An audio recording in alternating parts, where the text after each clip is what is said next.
orang kayu.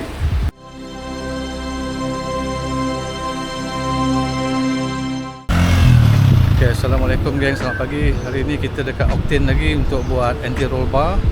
Tukar anti-roll bar untuk 3089. Okay, kita dekat Octane hari ni ya. Kereta dah naik jack hari ni. Alhamdulillah jack ada free, so boleh naik lah. So ni Octane, tengok banyak hijau.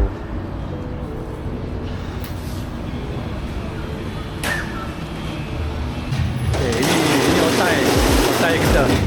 Apa? Ni otai nombor 2. Joey.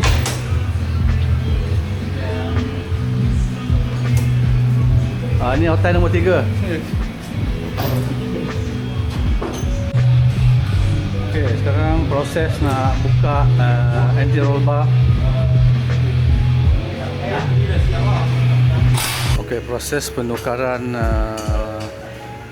anti-roll bar ni. Kena buka cover bawah. Lepas tu kena buka kena turun frame depan ya.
Okay geng, sudah siap.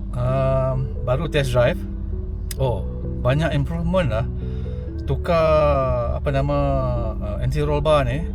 Sebab dulu saya nak tukar anti-roll bar punya bush, tapi T9 ni dia tak boleh tukar bush saja. So dulu kita buka bush tu, kita potong, cuba letak bush yang baru, dia tak boleh fit sebab benda tu dia machine press. Dia press sekali, lekat terus. So you kena tukar juga satu anti-roll bar. So lepas tukar ni saya dah pusing tadi sikit. Totally different lah. Walaupun kita rasa, saya ingat bar tu, besi tu dia dah 7 tahun kereta ni, tapi saya ingat macam anti-roll bar ni dia boleh tahan 20 tahun tak ada hal kan, sebab dia tak ada moving part. Saya nak tukar bush dia saja. Tapi bila dah test drive ni, satu bar tu memang ada kesan lah kepada dia punya suspension. Tadi bump dengan pothole ke apa, jalan tak rata semua, tiba-tiba semua smooth lah. Saya selama ni saya ingat yang spring HNR ni keras sangat, tapi lepas tukar anti-roll bar ni jadi lembut. Bila belok turn in tu pun lagi sharp, lagi control. So ya, betul lah, kalau tukar anti-roll bar ni memang bagus, memang improve betul.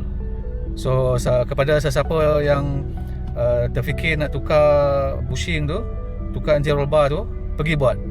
Walaupun dah letak absorber spring performance satu spot, kalau tukar anti-roll bar tu dia akan improve performance absorber dengan spring tu. Lupa nak tambah, baru balik ni sampai Bukit Jelutong, pakai Duke dengan NKBE. Jadi semua kawasan yang tak rata, yang jalan ada menurun macam tu, ada dip kan, garisan kuning, garisan merah, semua dah jadi lembut. Satu saya perasan garisan kuning dan merah tu dia kurang, hentakan dia kurang. Dia semacam anti-roll bar ni dia buat spring ni jadi lembut sikit.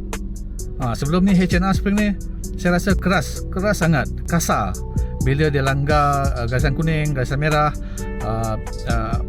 lubang-lubang, jalan tak rata kan, saya rasa sangat kasar. Sekarang kekasaran tu dah berkurang. Okey, itu satu.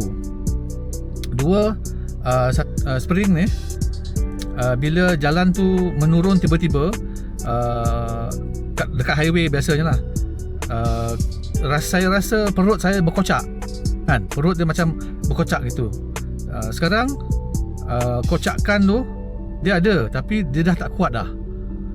Dulu kalau banyak jalan gini tak rata kan, dia berkocak 3-4 kali, rasa nak muntah. Tapi sekarang tak berkocak pun perut tu, ada sikit lah, tapi lagi comfort. Lepas tu yang ketiga, masa balik Bukit Jelutong ni memang saya ada tempat ni, ada 4 corner ni memang saya test lah. So sekarang rasa dia punya body roll tu memang kurang lagi, memang lembut, cuma tak berani tekan lebih daripada 100 sebab tayar ni Ventus Evo ni dia tak macam MC6, MC7. Dia grip tapi dia bising, dia komplain, dia bunyi syek je selama kita ambil corner tu. So sebab bunyi tu tak berani nak tekan lebih. So sekarang corner-corner tu semua maksimum 100. Nak cuba 105, 110 tak berani.